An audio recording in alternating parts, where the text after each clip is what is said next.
For more than 3 decades, one man stood at the center of Iran's political universe. A cleric whose words shaped wars, diplomacy, revolutions, and protests. A man both revered and feared. To his supporters, he was the guardian of the Islamic Revolution. To his critics, he was the architect of a rigid, authoritarian state. His name was Ali Khamenei, the second supreme leader of the Islamic Republic of Iran. From the mosques of Mashhad to the revolutionary streets of Tehran to the pinnacle of absolute political power. His journey was not inevitable. It was forged in prison cells, assassination attempts, political rivalries, and the upheaval of one of the most dramatic revolutions of the 20th century. This is the story of the man who ruled Iran for nearly 40 decades. Ali Khamenei, 19 April 1939 to 28 February 2026, was an Iranian politician and Shia cleric who served as the second supreme leader of Iran from 1989 until his assassination at the onset of the 2026 Iran War. He previously served as the third president of Iran from 1981 to 1989. His tenure as supreme leader, spanning 36 years and 6 months, made him the longest-serving head of state in the Middle East at the time of his death. He held the title of Ayatollah and was considered one of the world's leading Maraji of Twelver Shi'ism. Born into the Khomeini family, he studied at a hawza in his hometown of Mashhad, later settling in Qom in 1958, where he attended the classes of Ruhollah Khomeini. Khomeini became involved in opposition to Mohammad Reza Pahlavi, the Shah of Iran, and was arrested 6 times before being exiled by the Shah's regime. Khomeini was a mainstream figure in the Iranian Revolution, and upon its success, held many posts in the newly established Islamic Republic. In the aftermath of the revolution, he was the target of an attempted assassination that paralyzed his right arm. There had been continued assassination threats against Khomeini by Israel. Khomeini served as the third president of Iran from 1981 to 1989 during the Iran-Iraq War, when he also developed close ties to the Islamic Revolutionary Corps, IRGC. After the death and state funeral of Ruhollah Khomeini in 1989, Khomeini was elected supreme leader by the Assembly of Experts. During the deliberations, Khomeini expressed reservations about his religious qualifications and suitability for the position. As opposed to his predecessor, who held the rank of Grand Ayatollah, Khomeini was then a mid-ranking cleric and did not meet the constitutional requirement of marja. The constitution was subsequently amended to remove that requirement, and the assembly reconfirmed his leadership later that year. As supreme leader, Khomeini supported Iran's nuclear program for civilian use while issuing a fatwa forbidding the production of weapons of mass destruction and promoted scientific and technological development despite international sanctions. Khomeini favored economic privatization of state-owned industries and, with oil and gas reserves, transformed Iran into an energy superpower. His foreign policy centered on Shia Islamism and exporting the Islamic Revolution.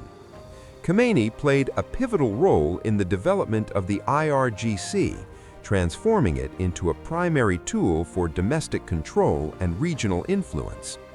Under Khomeini, Iran supported the Axis of Resistance coalition in the Syrian Civil War, war in Iraq, Yemeni Civil War, and the Gaza War, as well as Russia during the Russo-Ukrainian War. A staunch critic of Israel and of Zionism, Khomeini supported the Palestinians in the Israeli-Palestinian conflict. His rhetoric included calls for Israel's destruction and anti-Semitic tropes. Under Khomeini, Iran had hostile relations with the United States and was involved in proxy wars with Israel and Saudi Arabia. In 2025 and 2026, tensions with Israel and the United States escalated into the 12-day war and 2026 Iran war, during the latter of which Khomeini was assassinated. Khomeini's leadership was closely associated with the expansion of state militarization and the consolidation of power within the office of the supreme leader. He sidelined leftist factions, moderate clerics, and political dissidents, while occasionally easing restrictions when the regime's stability or legitimacy had been threatened. His critics characterized him as an oppressive authoritarian responsible for political repression and state-sanctioned violence and other human rights abuses.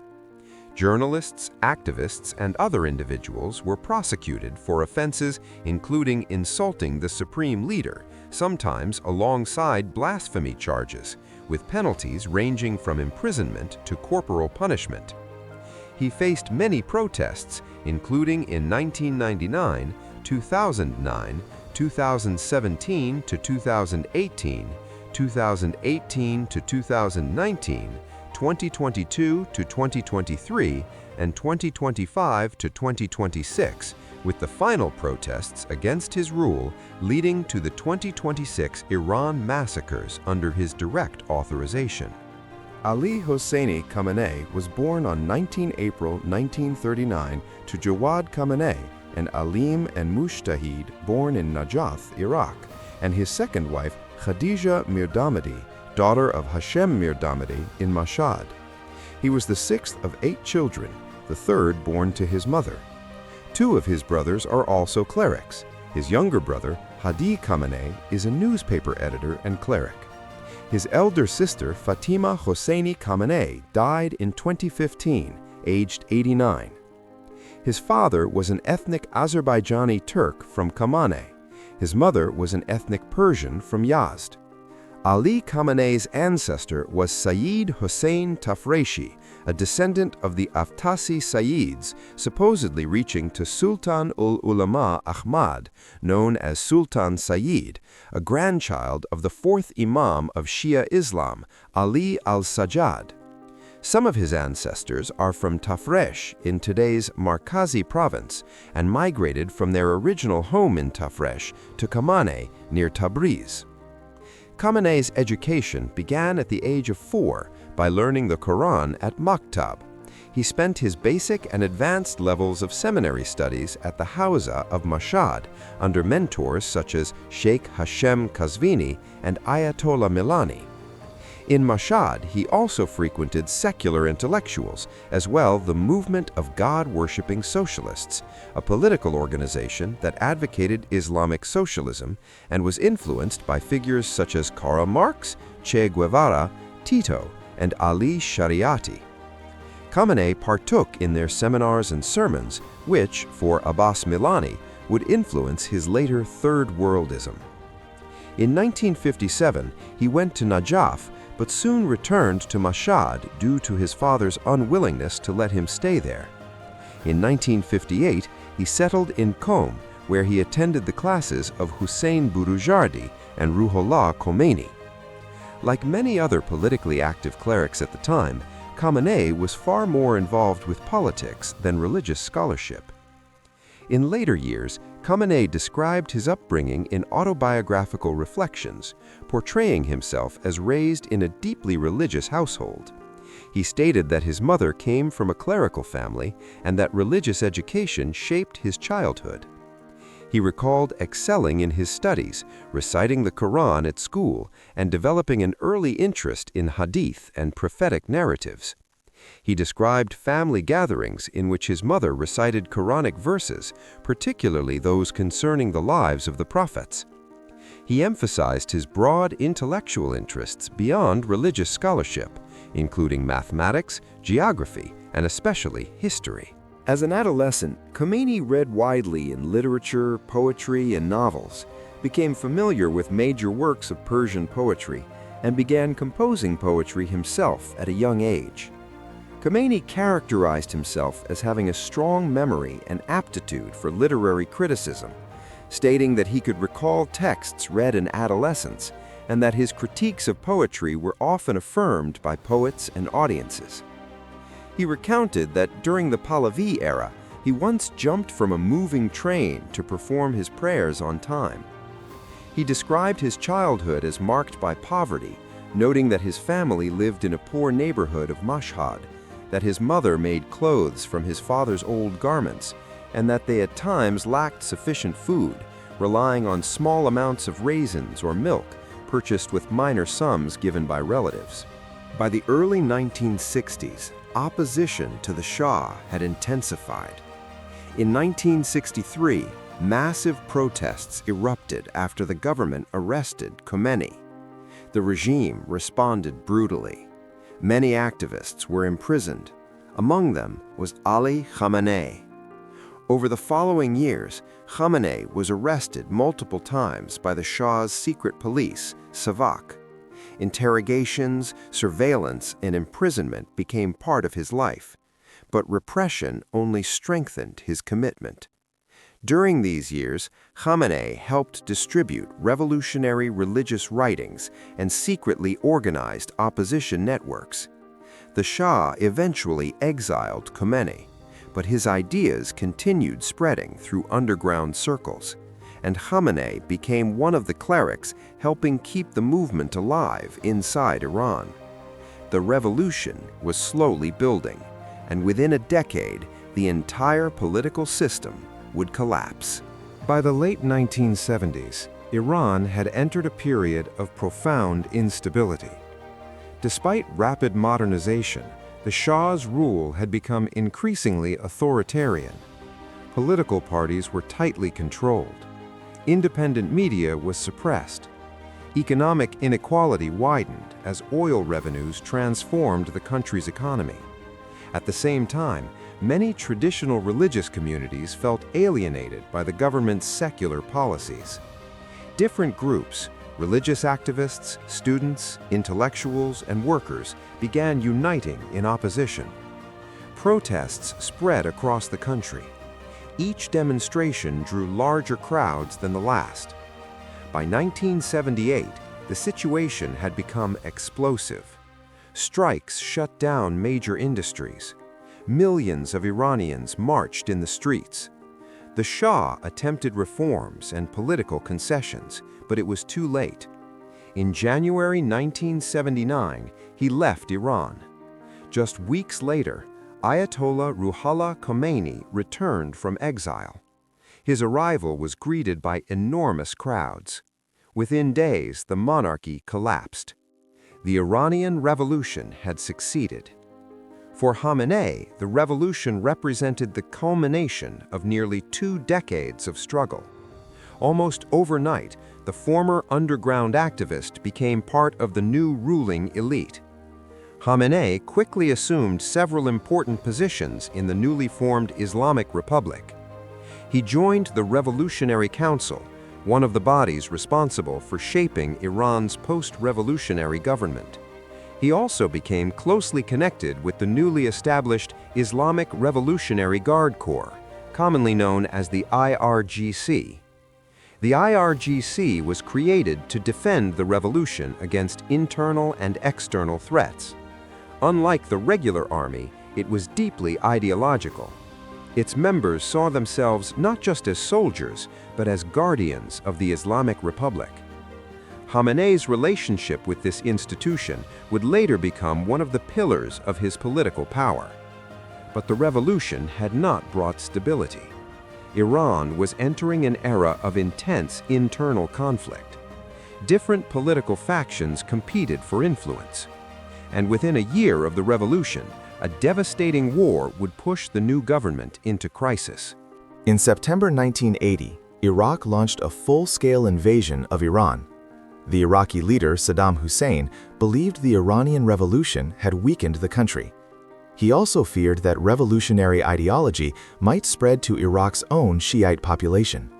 What followed was one of the longest and bloodiest wars of the late 20th century. The Iran-Iraq War would last 8 years. Cities were bombed, oil facilities were attacked, hundreds of thousands of soldiers and civilians died. The war transformed the Islamic Republic. It strengthened nationalist sentiment and consolidated the authority of the revolutionary leadership. Ali Khamenei emerged as one of the prominent political voices supporting the war effort. He delivered speeches encouraging resistance and sacrifice. But during these years, the new government also faced threats from internal opposition groups. One such group, the Mujahideen-e-Khalq, opposed the Islamic Republic and carried out a series of violent attacks. In June 1981, one of those attacks nearly killed Khamenei. During a public speech at a mosque in Tehran, a tape recorder placed near the podium suddenly exploded. The bomb had been hidden inside the device. The blast severely injured Khamenei. His right arm was permanently damaged. Doctors struggled to save his life. For weeks, the country followed updates on his condition. When he eventually recovered, his survival elevated his status within the revolutionary leadership. He had become both a victim and a symbol of the revolution's struggle. But the violence did not stop there. Later that same year, another bombing killed Iran's president and prime minister. The country was suddenly facing a leadership vacuum during wartime, and Ali Khamenei was about to step into one of the most powerful offices in the state. In 1981, after the assassination of Mohammad Ali Rajai, Khamenei was elected president of Iran by a landslide vote, 97%, in the October 1981 Iranian presidential election, in which only 4 candidates were approved by the Council of Guardians.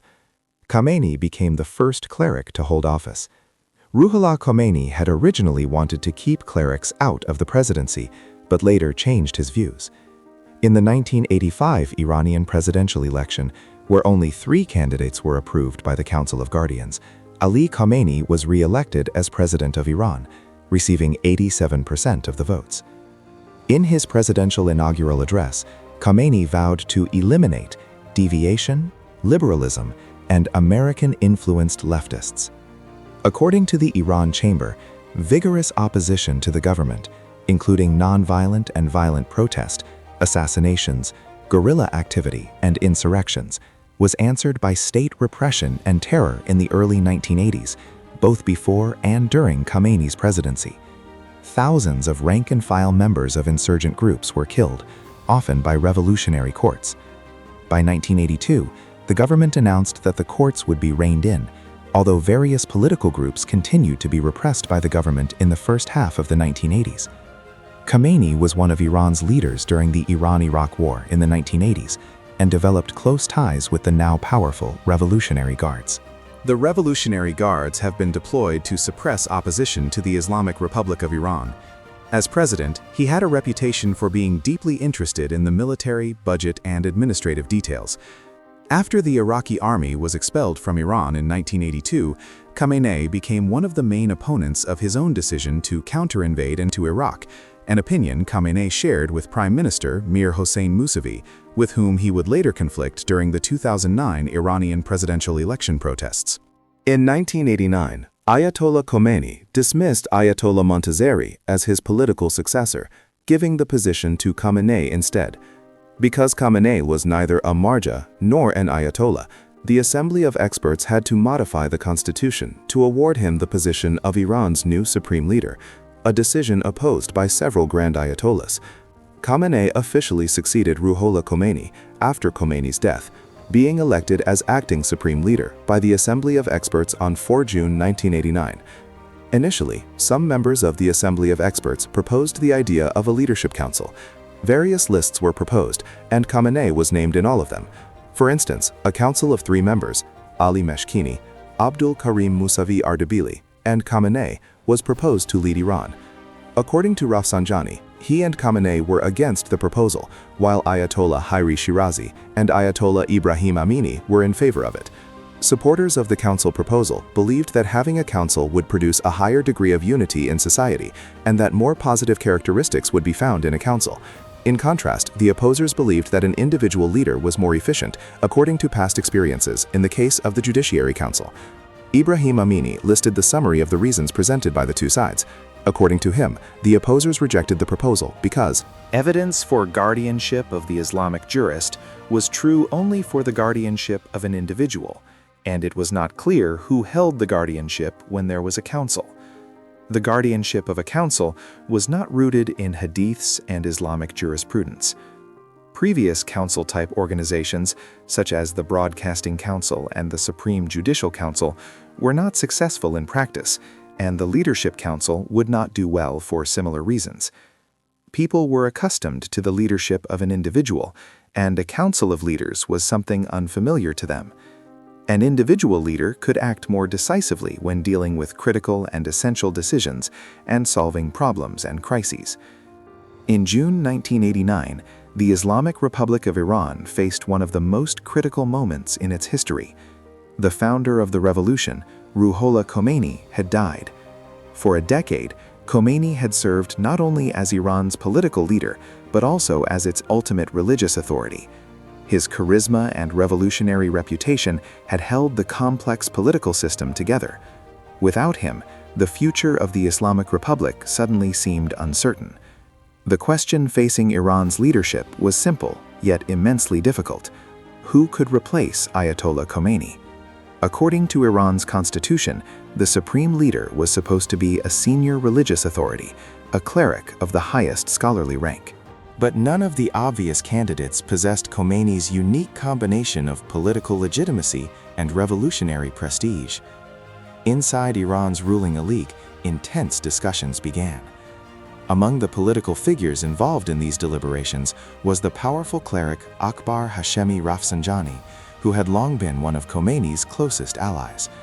Rafsanjani believed that continuity of the system was more important than strict religious hierarchy. He supported the idea that Ali Khamenei, who was then serving as president, could become the next supreme leader. At the time, Khamenei himself did not appear to be the obvious choice. Although he was a respected cleric and experienced politician, he was not widely recognized as one of the most senior religious scholars. Nevertheless, his political connections, revolutionary credentials, and loyalty to Khomeini's ideology made him an acceptable compromise among competing factions. On June 4, 1989, Iran's Assembly of Experts convened to select the new supreme leader. After intense debate, the assembly voted to appoint Ali Khamenei to the position. It was a surprising decision, but it would shape the future of Iran for decades. Soon after his appointment, constitutional changes strengthened the authority of the supreme leader. The office gained greater influence over the armed forces, the judiciary, and key national institutions. For Ali Khamenei, the presidency had been a significant role. But the position he now occupied was far more powerful. He had become the highest authority in the Islamic Republic of Iran. When Khamenei assumed the position of supreme leader in 1989, Iran was still recovering from the devastation of the Iran-Iraq War. The economy was struggling, infrastructure had been damaged, millions of families were still dealing with the consequences of the conflict. At the same time, the Islamic Republic itself was still evolving. Its institutions were relatively new, and the balance of power between them was not yet fully settled. Khamenei understood that maintaining the revolutionary system required building a stable network of loyal institutions. One of the most important of these institutions was the Islamic Revolutionary Guard Corps. Originally formed to protect the revolution, the IRGC had grown significantly during the war with Iraq. Under Khamenei's leadership, its influence expanded even further. The Revolutionary Guard became not only a military force, but also a powerful economic and political actor. It developed control over major industries, construction projects, and infrastructure development. In foreign policy, the IRGC also played a crucial role. Iran developed alliances with various groups across the Middle East, including political and militant organizations that shared its opposition to Western influence. At the same time, Khamenei cultivated relationships with conservative religious scholars and political leaders inside Iran. Together, these networks formed the backbone of the Islamic Republic's power structure. Over the years, Khamenei also gained increasing influence over key institutions. The supreme leader had the authority to appoint the head of the judiciary. He controlled state broadcasting. He appointed senior military commanders. He also exercised significant influence over the Guardian Council, a body responsible for reviewing legislation and approving political candidates. Through these mechanisms, Khamenei gradually consolidated the authority of the Supreme Leader's office. What had once been a role defined largely by the personality of Khomeini became a durable institution within the Iranian political system. By the early 21st century, Iran had become one of the most controversial states in international politics. At the center of this controversy was its nuclear program. Iran insisted that its nuclear activities were intended for peaceful purposes, primarily energy production and scientific research. But many Western governments suspected that the program could eventually lead to the development of nuclear weapons. The issue became one of the most contentious diplomatic disputes in the world. Sanctions imposed by the United States and other countries placed enormous pressure on Iran's economy. Banks were cut off from international financial systems. Oil exports were restricted. Investment from foreign companies declined sharply. Throughout these years, Ali Khamenei maintained a firm position. He argued that Iran had the sovereign right to develop nuclear technology. At the same time, he publicly declared that nuclear weapons were forbidden under Islamic law. This declaration became known as Khamenei's nuclear fatwa. Despite this statement, international skepticism remained strong.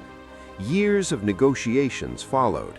Diplomatic talks involved multiple global powers, including the United States, Russia, China, and several European nations. Finally, in 2015, an agreement was reached. The deal, formerly known as the Joint Comprehensive Plan of Action, placed limits on Iran's nuclear activities in exchange for relief from economic sanctions. For a time, the agreement reduced tensions. However, the situation remained fragile. Political changes in several countries soon threatened the stability of the deal. By the end of the decade, many of the original agreements had begun to unravel. Once again, Iran's nuclear program became a central issue in global geopolitics. And throughout these developments, the ultimate authority guiding Iran's strategic decisions remained Ali Khamenei. While Iran faced increasing pressure from abroad, the country was also experiencing growing tensions at home. Economic difficulties, inflation, and unemployment created frustration among many citizens. Younger generations, who had grown up after the revolution, often viewed the political system differently from their parents. Over the years, several waves of protests spread across the country. One of the most significant occurred in 2009. Following a disputed presidential election, millions of Iranians took to the streets demanding greater transparency and political reform. The protests became known as the Green Movement. Demonstrators filled the streets of Tehran and other major cities. The government responded with a heavy crackdown. Security forces arrested activists and restricted media coverage. The protests eventually subsided, but the event revealed deep divisions within Iranian society. More than a decade later, another wave of protests erupted after the death of Mahsa Amini in police custody in 2022. Her death sparked demonstrations across Iran, with protesters demanding social and political change. Once again, the government responded with strong measures to restore order. For Khamenei, these events represented serious challenges to the stability of the Islamic Republic. He argued that external enemies were attempting to destabilize Iran. Supporters of the government agreed. Critics, however, saw the protests as evidence of widespread dissatisfaction. These tensions remain one of the defining features of modern Iranian politics. For more than 3 decades, Ali Khamenei has stood at the center of Iran's political system. His leadership has shaped the Islamic Republic during some of the most turbulent periods in modern Middle Eastern history. He inherited a revolutionary state still struggling to define itself. Under his authority, Iran developed powerful regional alliances and maintained an independent foreign policy, often at odds with Western powers. At the same time, his leadership has been accompanied by controversy. International sanctions, political restrictions, and periodic waves of protest have all marked the era of his rule. To supporters, Khamenei represents the guardian of Iran's sovereignty and Islamic identity. To critics, he symbolizes a political system resistant to reform. Yet, regardless of perspective, one fact is clear. Few individuals have influenced the modern history of Iran as profoundly as Ali Khamenei. From a modest childhood in the religious city of Mashhad, to prison cells under the Shah's regime, to the presidency during wartime, and finally to the highest position in the Islamic Republic, his life reflects the dramatic transformation of Iran itself. And as the country continues to evolve in the 21st century, the legacy of Ali Khamenei will remain deeply embedded in its history. What do you think of Ali Khamenei? Was he one of the most significant figures in Iran history? Let us know in the comments, and thank you very much for watching.